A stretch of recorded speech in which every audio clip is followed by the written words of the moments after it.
Good morning dear students. Today we are going to talk about origin of mammals and their general characteristics. Mammals have got various forms of ancestries, or we can say origin. They have got various characteristics from various other classes. Let us see the origin of mammals followed by the evolution of mammalian characters and general characters. Firstly, we will talk about the mammalian ancestry and origin of mammals. The various forms of mammalian ancestry are amphibian ancestry, reptilian ancestry, reptiles like mammals, polyphyletic origin, first true mammals, monotremes, the first mammals. First, amphibian ancestry. T.X. Huxley advocated amphibian ancestry of mammals in 1880. He supported this theory because there are two occipital condyles in the skull of amphibia and mammal. This theory was then rejected on the basis of the fact that condyles are derived from the exoccipitals in amphibia and basioccipitals in the mammalia. But apart from these similarities, there are various differences in both these classes fundamentally as well as in modes of life. Second, reptilian ancestry. Taking a closer look at this class seems to be more related and associated with mammals, as it is believed that mammals have evolved from reptiles along with the aves, showing divergent type of evolution. It may be hard to believe today, but all the mammals have evolved from reptiles only. There are enough evidences from extinct reptiles and mammals for this universally accepted view that mammalians had a reptilian ancestry. Feathers and hair evolved from reptilian scales and all three contain keratin. This view gets a stronger support from the fact that monotremes, that is the primitive mammals, and living reptiles have close resemblances in their anatomical features, including soft as well as hard parts. Third, reptiles like mammals. The question that still arises in the minds of a lot of anthropologists and taxonomists is that who are these ancient reptilian ancestors of mammals? Long ago in the history, before the arrival of true mammals, there lived a group of reptiles today extinct called as Synapsida, which acquired many mammalian characteristics. They have lived through the Permian and Triassic periods dating back 280 million years and more. The more mammals like synapsids belong to the order Therapsida. One of the most advanced carnivorous therapsid was called Cyanognathes, which lived during the Triassic period. It was full-sized and showed the following mammalian characteristics. Typical upright mammalian limbs capable of generating considerable speed, skull with two occipital condyles, secondary palate and enlarged lateral temporal fossae. Largest bone of lower jaw was dentary. Dentition consisted of incisors, canines and chewing molars. Therapsids retained several reptile-like features. Their skull was intermediate in between that of a mammal and a reptile, having features like small cranium, parietal foramen, single middle ear bone, reduced quadrate jugal, many lower jaw bones, etc. It is also not known whether therapsids were warm-blooded, had hairs instead of scales or not, and nursed their young ones or not. So, they were not necessarily the direct ancestors of the mammals. Fourth, polyphyletic origin. Living mammals represent two different reproductive groupings or subclasses. The primitive reptile-like egg-laying monotremes are in subclass Prototheria.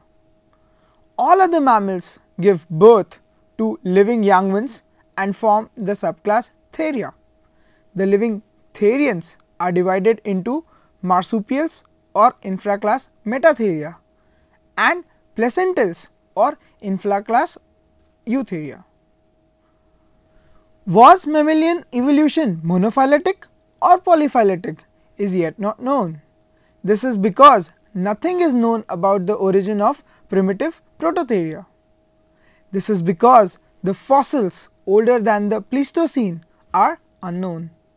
They have remained primitive probably due to the isolation from the rest of the world in Australia and New Zealand. During Jurassic period, there were at least 5 well-established orders of mammals which are now extinct. The origin of mammals is polyphyletic because they derive from at least 2 Triassic reptilian stocks, cynodonts and ichthyosaurs. It is generally assumed that living Protheria possibly evolved from the docodonts, while Metatheria and Eutheria evolved independently from the Pantotherians by the end of Cretaceous period. Fifth, first true mammals. Mammals are the only living synapsids. The synapsid lineage became distinct from the sauropsid lineage in the late Carboniferous period between 320 and 315 million years ago. The first small mammals evolved over 220 million years ago from a therapsid ancestor. Fossils remains mainly teeth and jaws reveal very little about the first true mammals. They were mostly tiny creatures no bigger than rats and mice and insignificant, but they could still manage to survive by exploiting different ways of life from those practiced by contemporary gigantic reptilian enemies. They were nocturnal, thus avoiding direct conflict and competition with the mostly diurnal reptiles. They were either burrowing, hunting for insects, or arboreal, in contrast to their ground dwelling herbivores or carnivorous contemporaries. They have regulated high body temperature, that is endothermic, with hairy integument, and probably carried young ones in their pouches for further development after birth and for safety purposes. The mammalia forms, because of their superior sense of smell backed up by a large brain, facilitated entry into nocturnal niches with less exposure to archosaur predation. They were endowed with larger brains and with greater intelligence in comparison to all the other former forms of animals. This gave them the capacity to think, understand, analyze, and most importantly reasonify each and every action of theirs and to learn from their previous experiences. By the end of Cretaceous period, that is the Mesozoic age, the vast majority of dominant reptiles became extinct for reasons which are still well not understood. Many ecological niches were now left open to the mammals that started great adaptive radiation. Adaptive radiation means that mammals went to a particular niche, adapted and proliferated at a great extent, became the most powerful and abundant species of that niche. The evolution of mammals has passed through many stages since the first appearance of synapsid ancestors in the late Carboniferous period. By the mid-Triassic, there were many synapsid species that looked like mammals. Later on, the Eutherian and the Metatherian lineages separated. The Metatherians are the animals more closely related to the marsupials, while the Eutherians are those more closely related to the placentals. Since Juramia, the earliest known Eutherian, lived 160 million years ago in the Jurassic, this divergence must have occurred in the same period. By the end of Cretaceous period, placental mammals became distinct from the marsupials. During Cenozoic age, they were established all the orders of placental mammals, so it is called as the age of mammals. Sixth, monotremes. Ctenolophos from Australia is the earliest known monotreme. A 2007 study published at 2008 suggests that it was not a basal monotreme but a full-fledged platypus, and therefore that the platypus and echidna lineages diverged considerably earlier. A more recent study of 2009 however has suggested that while Ctenolophus was a type of platypus, it was also a basal monotreme and predated the radiation of modern monotremes. The semi-aquatic lifestyle of platypuses prevented them from being outcompeted by the marsupials that migrated to Australia millions of years ago. Since joeys need to keep attached to their mothers and would drown if the mothers ventured into water. Though there are exceptions like the water opossum and the lutrine opossum, genetic evidence has determined that echidnas diverged from the platypus lineage as recently as when they made their terrestrial transition from semi-aquatic to terrestrial lifestyle.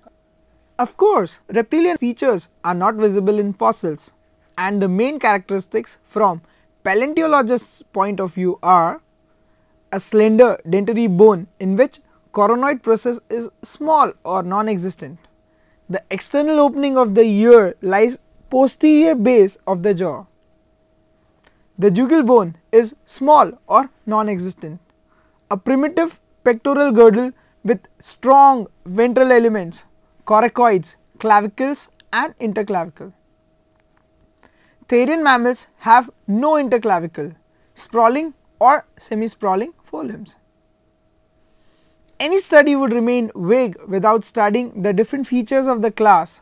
So, let us study the evolution of various mammalian features like first, evolution of mammalian auditory ossicles. Hadrocodium, whose fossils date from early Jurassic period, provides the first clear evidence of fully mammalian jaw joints and middle ears, in which the jaw joint is formed by the dentary and squamosal bones, while the articular and quadrate move to the middle ear, where they are known as incus and malleus. Second, milk production or lactation. It has been suggested that lactation's original function was to keep the eggs moist. Much of the argument is based on monotremes, that are the egg laying mammals, while the amniote egg is usually described as able to evolve away from the water. Most reptile eggs actually need moisture if they are not to dry out. Monotremes do not have nipples but secrete milk from a hairy patch on their bellies. During incubation, monotreme eggs are covered in a sticky substance whose origin is not known. Before the eggs are laid, their shells have only 3 layers.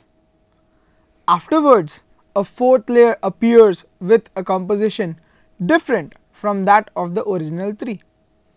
The sticky substance and the 4th layer may be produced by the mammary glands. If so, that may explain why the patches from which monotremes secrete milk are hairy. It is easier to spread moisture and other substances over the egg from a broad hairy area than from a small bare nipple. Later, research demonstrated that caseins already appeared in the common mammalian ancestor approximately 200 to 310 million years ago. Third, hair and fur. The first clear evidence of hair or fur is in the fossils of Castorocauda from 164 million years ago in the mid-Jurassic. As both extant mammals and Castorocauda have a double coat of hair with both guard hairs and an undercoat, it may be assumed that their last common ancestor did as well. Rubin and Jones in 2000 note that the Harderian glands that secrete lipids for coating the fur were present in the earliest mammals like Morganocodon, but were absent in near mammalian therapsids. Fourth, warm-bloodedness. Since scientists cannot know much about the internal mechanisms of extinct creatures, most discussion focuses on homeothermy and tachymetabolism. Modern monotremes have a low body temperature compared to marsupials and placental mammals, around 32 degrees Celsius or 90 degrees Fahrenheit. There is cytological evidence that the low metabolism of monotremes is a secondarily evolved trait. 5. Respiratory turbinates. Modern mammals have respiratory turbinates, convoluted structures of thin bone in nasal cavity.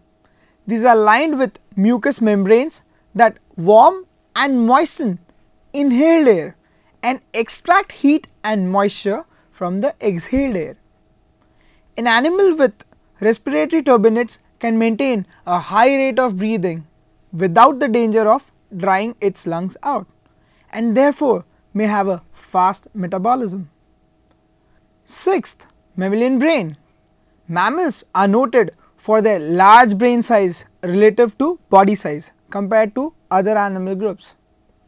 Recent findings suggest that the first brain area was the brain area involved in smell. Scientists scanned the skulls of early mammal species dating back to 190-200 million years ago and compared the brain case shapes to earlier pre-mammal species and found that the brain area involved in the sense of smell was first to enlarge. This change may have allowed these early mammals to hunt insects at night when dinosaurs were not active. Out of all the discussion, we conclude that mammals have been derived from the reptiles. And completing this discussion, now we will talk about the general characters of mammals.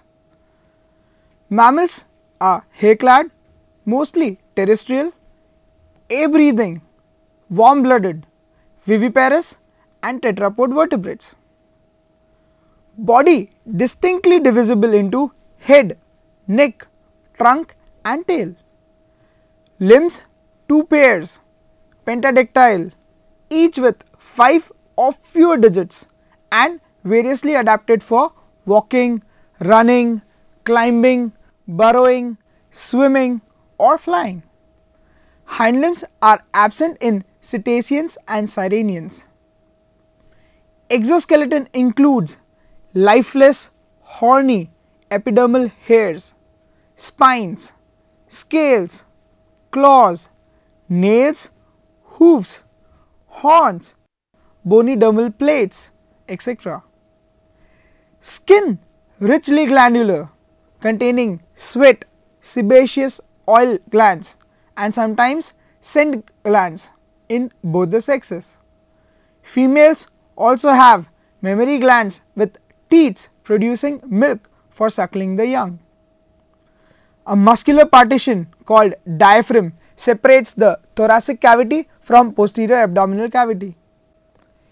Endoskeleton thoroughly ossified. Skull dicondylic having 2 occipital condyles. Cranium is very large. A single zygomatic arc present. Pterygoids are small, scale-like. Otic bones fused into periotic, which forms tympanic bulla with tympanic. Each half of lower jaw made of single bone, the dentary articulating with squamosal skull. Vertebrata with terminal epiphysis and flat centra. Cervical vertebrae usually 7. Ribs are bicephalous. Coracoid is vestigial. Alimentary canal terminates by anus, there being no cloaca. Buccal cavity separated from the nasal passage by a hard palate formed by premaxillae, maxillae and palatines. Teeth are of several types, that is why they are called as heterodont. Also, they are born in sockets, so called as thecodont, and represented by two sets of teeth during their life cycle, that is why called as diphyodont. Respiration is always carried out by lungs, that is pulmonary respiration.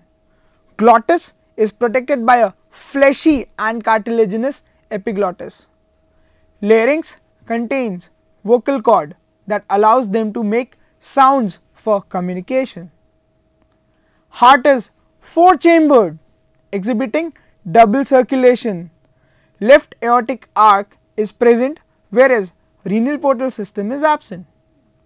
RBCs are small, circular and non-nucleated. Body temperature is regulated, that is homeothermic. Kidneys are metanephric and ureters open into a muscular urinary bladder. Excretion is ureotelic. Excretory fluid is urine. Brain is highly evolved.